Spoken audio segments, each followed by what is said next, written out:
stuff. Yeah, I didn't realize that that's what I was doing, but yeah, it's clear to me now because now that I've been trying to love myself and doing all of these different things to make that happen, I do realize that I was putting the focus elsewhere. And then, recently I took in my daughter's homeless friend. I think I told you about that. And that was another way of me putting myself on the back burner, trying to take care of someone else that isn't my responsibility. And it's become emotionally and financially draining. And reading this book was like a big whack in the head. Here I am doing it again. It's not with a guy in my life, or it's not with one of my family members who I finally put boundaries up with, but it's this person that has a parent of the parents that need to be stepping up and taking care of her. And again, I've just given way too much of myself to the point where I become resentful and empty and, like you said, hollow. That's how I've been feeling the last couple of weeks. So great. I've got to change it up and get back on track. Well, we're in the love. Trying to fix and save the world. Great. This is hallelujah. This is fantastic. One thing that came up while you were talking is people pleasing is not love. How's that?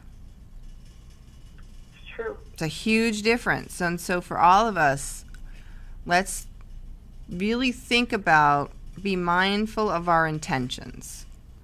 And the more honest we are with ourselves and can catch these things, the less we're going to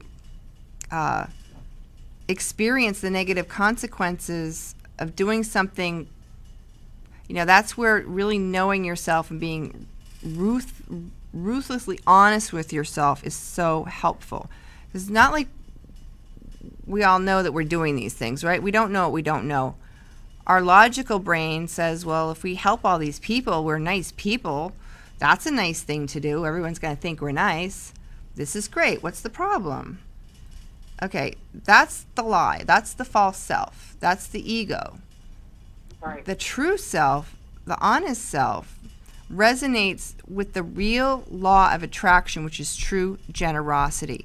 True generosity comes from a full heart. Do you agree? Yes. Okay. And so anything that we give from ourselves that is not truly from our heart, according to the law of attraction, I've written an article on this actually. Dane, I'll have to send this to you. It was one of my first articles I wrote. I got published in Aspire magazine with this one. It was called May You Be Blessed, because this is something that I really struggle with too. I can really understand this, Dane. I've been through it because over and over again, I would be called, I'd feel guilty if I didn't help somebody. I'd feel, I used to spend hours on the phone helping people. And it really gave me some training to do this kind of work. And I feel now like I was kind of apprenticing to do professional readings. But after a while, I feel like I had spoiled so many people in my life back then that if I didn't answer the phone, I'd have to pay for it. I'd get attitudes. That situation. Yeah. And so after, this was like 5 years ago, I was just starting to write, just starting to do readings, and I really realized that I didn't want to be on the phone online helping people anymore. And I really got a hard time about it. But then I said the universe, help me with this one. This is a biggie. And I started writing this article, and it says the law of attraction does not resonate to guilt or obligation. It's like you're doing absolutely nothing if you're not doing something from your pure heart. I was blown away by that. See?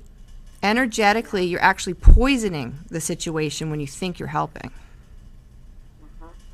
So I feel like I'm better off just saying no. Because if I don't give from my true self, it's actually worse for the person, because they do get the resentment energy, and you're undoing and making worse something that without meaning to at all. It's good information, don't you think? Yes, absolutely. So, I think we all know when someone asks us for help, and again, this is in your heart center, heart chakra. Dana, moving forward, I'm asking for healing so that you can be really clear about giving love that is from the infinite part of you the part that is giving, especially because you don't have to. How about that? And also, I'm just tune in for you a little bit about the next relationship for you, if that's okay. Sure. Okay.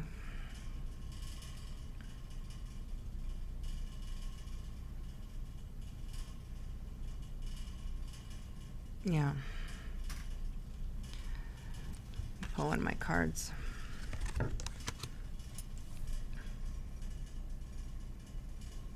Yeah, the card I pulled for you from my deck is realize your divine potential. And so the message for your next love relationship with that is, as you are being everything you're here to be, tapping into, and all of these experiences, including loving too much, have given you an enormous amount of value. You understand what an amazing workshop you could hold or meet up for women who are going through the same thing. Yeah, I thought of that too. Yeah. Yeah. It's it's easier than you think. The way that I was able to stand in front of 100 people less than 2 weeks ago and basically give them information from an article I had written last year, Dana, is amazing to me, because I've been through depression, I've been through you name it, and the reason why I'm sitting here today and was able to stand there in that moment is because I've been through something really, really difficult, and I've come out the other side of it. That's what qualifies me to help people. Isn't that great? Mm-hmm. Yeah. We don't need a PhD to help people. What we need is the experience of being gone through something, really knowing every facet of what that is, and not doing it anymore. Then you can teach, right? Yeah. So we bless our pain, we bless our experiences. Without all of those experiences, I wouldn't have much to say. Right?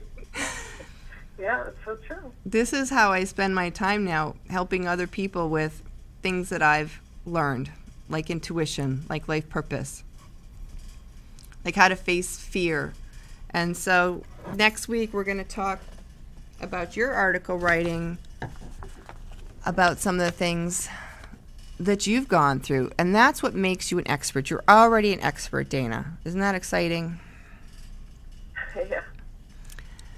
And so It is. Thank you. you're welcome. We're going to spend a few more minutes here. I'm going to go into your next love relationship, but that came up first, like realize your full potential, because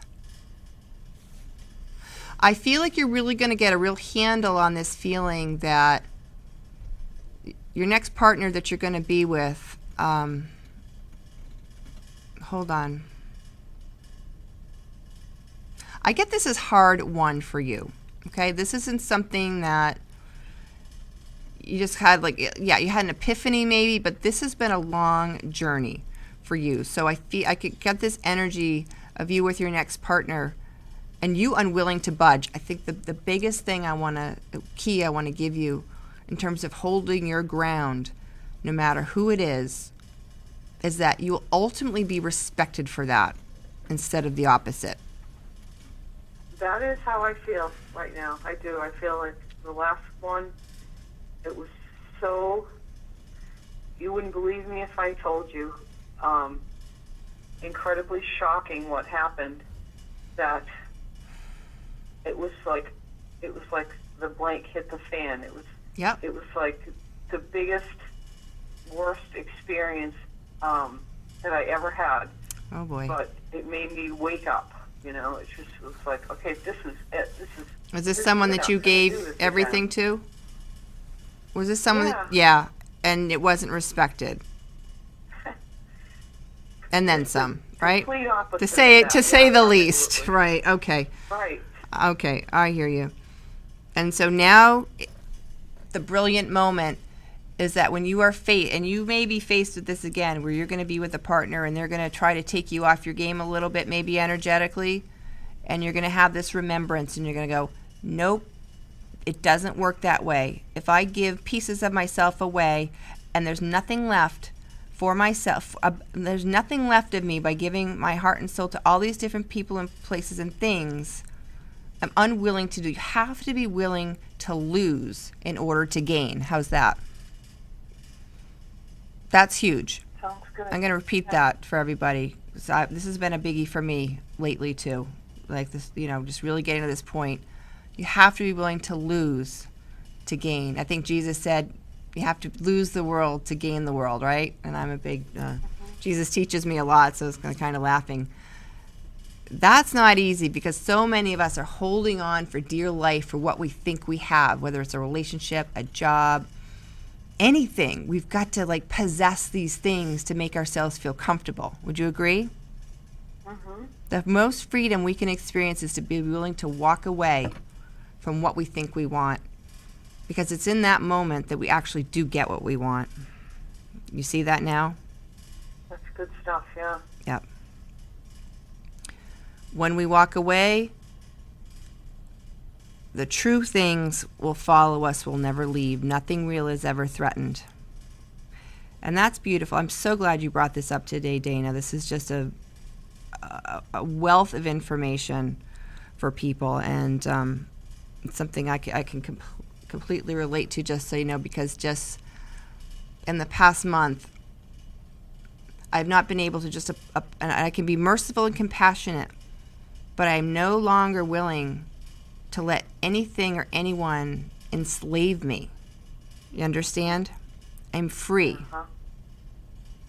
So. Yeah, I'm dealing with a lot of that at work right now, and it's a challenge. We just got a couple minutes left. What's going on at work? Well, there's one person in the workplace who's a passive-aggressive bully and an emotional vampire. That's a lot. Yep. Yeah.